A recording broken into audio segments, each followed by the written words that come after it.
दोस्तों, मैं आपका financial adviser DK financial adviser. आज मैं आपको 10 फाइनेंस से जुड़ी हुई टिप्स बताएंगे जिसके द्वारा आप अच्छे से अच्छा समझकर ज़्यादा से ज़्यादा धन एकत्रित कर सकते हैं। आर्थिक समझदारी की 10 बातें। At the age of 25 to 30 years, ये वो उम्र है जिस समय हमको कुछ ना कुछ कमा के दिखाना पड़ता है। इस उम्र में कुछ लोग ऐसे होते हैं जिनकी शादी हो चुकी होती है, कुछ का शादी होना होता है, तो इसके लिए पैसों की ज़रूरत पड़ती है। ये एक जिम्मेदारी का समय है। इसमें हम ज़्यादा से ज़्यादा इम्प्रूवमेंट करके दिखाना होता है। You have a prove your self as a self dependent person. आपको ये साबित करके दिखाना होता है कि आप अपने आप में डिपेंडेंट व्यक्ति बन चुके हो, आप किसी भी जिम्मेदारी को निभा सकते हो। तो आइए अब हम शुरू करते हैं समझदारी की 10 बातें। नंबर 1, पर्सनल फाइनेंस के ऊपर कंट्रोल और कैसे बचत का सही तरीका। Best way to save money. आपको पैसा कैसे बचाना है वो एक प्लानिंग करनी पड़ती है।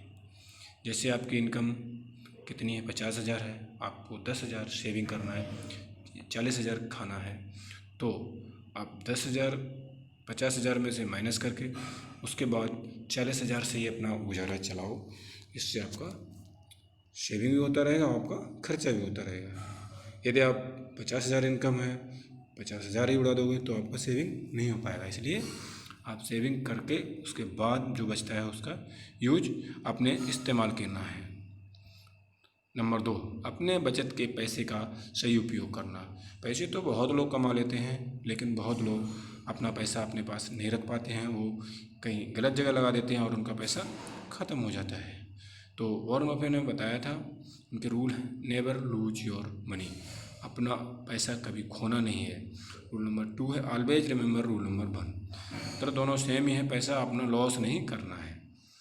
तो इसलिए अपना पैसा कमाया हुआ उसको अच्छी जगह लगाओ ताकि उसमें अच्छे से अच्छा बचत हो सके, और ध्यान दे के लगाओ, पढ़ के लगाओ। किसी पॉलिसी में लगाते हो तो टर्म एंड कंडीशन पढ़ो, उसके बाद उसमें यूज करो।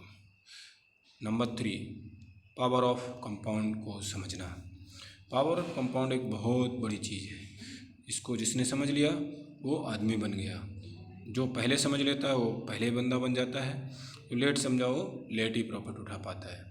जैसे यदि आप 2,000 रुपये पर मंथ 25 की ईयर में इन्वेस्ट करना शुरू करो, यदि उनका रिटर्न 15% है, तो वो आपकी जब एज 25 साल होगी, यानी 25 साल बाद वो पैसा 2.2 करोड़ हुआ होगा। देख लो कितना बड़ा फाइनेंशियल कंपाउंड का पावर है। 2 करोड़ 28 लाख रुपए आपको 25 साल बाद रिटर्न होगा। तो पैसे को इन्वेस्ट करो, कंपाउंडिंग इंटरेस्ट का फ़ायदा उठाओ। नंबर 4, अलग अलग इनकम टाइप को समझना। There are 3 type of income. एक एक्टिव इनकम होता है जो कि आपको जॉब या सेल्फ बिजनेस से होता है। दूसरा होता है पैसिव इनकम, जो आपके रूम वगैरह होता है उसको मकान बना के किराए पे उठा दिया, या कोई दुकान बना दिया उसको किराए पे उठा दिया, उसको पैसिव इनकम बोलते हैं। और नंबर 3, पोर्टफोलियो इनकम, जो कि आप स्टॉक खरीदते हो, म्यूचुअल फंड खरीदते हो, उसके द्वारा जो इनकम होती है उसको हम पोर्टफोलियो इनकम कहते हैं। अपनी ओरिजिनल इनकम के अलावा एक सहायक इनकम होना बहुत ही ज़रूरी है, तभी गुजारा ठीक से चल पाता है। नंबर 5, बजट बनाना। बजट बहुत ज़रूरी है। हमारा कितना खर्चा है, मतलब कितना कमा रहे, उसी में बजट बना के हिसाब से हमको खर्च करना है। ये नहीं हमारा इनकम है 50,000, खर्च कर रहे हो 55,000, तो 5,000 पर मंथ आपको डेबिट होता रहेगा, तो आगे आके बहुत बोझ हो जाएगा। इसलिए बजट बनाना है, जितना इनकम है उससे कम ही खर्च करना है। इमरजेंसी फंड बनाना, ये एक बहुत बड़ी बात है। कुछ लोग जितना कमाते हैं उतना खर्च करते रहते हैं, भविष्य के लिए या इमरजेंसी के लिए कुछ नहीं बचाते हैं। तो जब उन पर मुसीबत आती है तो दूसरों के आगे उनको हाथ फैलाना पड़ता है। इसलिए आप अपने इमरजेंसी फंड कुछ न कुछ साइड में ज़रूर रखते रहिए, ताकि आपको जब कभी बीमारी कोई लगे या इमरजेंसी आए तो वो पैसा काम आ सके, दूसरे के पास ना मांगना पड़े। Number 7, insurance policy. यदि आपने इंश्योरेंस पॉलिसी नहीं लिया है तो आपके लाइफ के लिए वो अच्छा नहीं है, क्योंकि यदि आपको बीमारी लग गई तो आजकल हॉस्पिटल का खर्चा बहुत ज़्यादा है, एक बार गए तो पूरा जेब खाली हो जाता है। अमूमन व्यक्ति इंश्योरेंस इज नॉट इन्वेस्टमेंट ये समझकर इंश्योरेंस नहीं कराता है, बट वो कभी कभी बहुत काम आता है। तो इसलिए हमारी आपसे सलाह है कि टर्म प्लान के थ्रू हेल्थ इंश्योरेंस प्लान ज़रूर ले लें, ताकि लाइफ में आपको परेशानी का सामना न करना पड़े।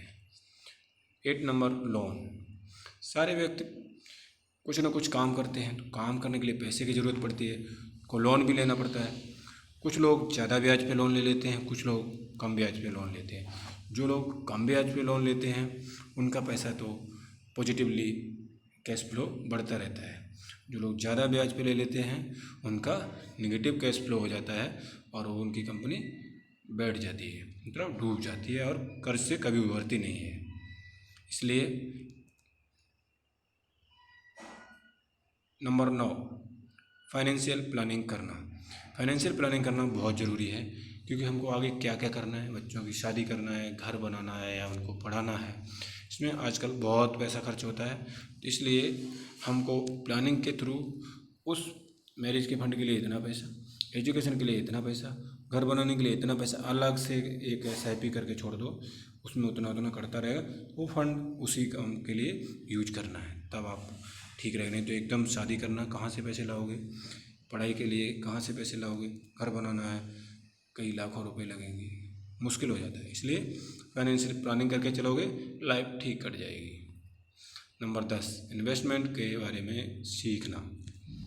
ये बहुत ज़रूरी है कि इन्वेस्टमेंट करना चाहते तो सब हैं, बट जो लोग कम समझते हैं उसको कहीं गलत जगह इन्वेस्टमेंट कर बैठते हैं और अपना पैसा डुबा लेते हैं। इसलिए आप इन्वेस्टमेंट क्या है, कौन से स्टॉक में इन्वेस्ट करना, उसके गहनताई से उसके बारे में अध्ययन करना, इसके बाद ही उसमें आप इन्वेस्ट करो।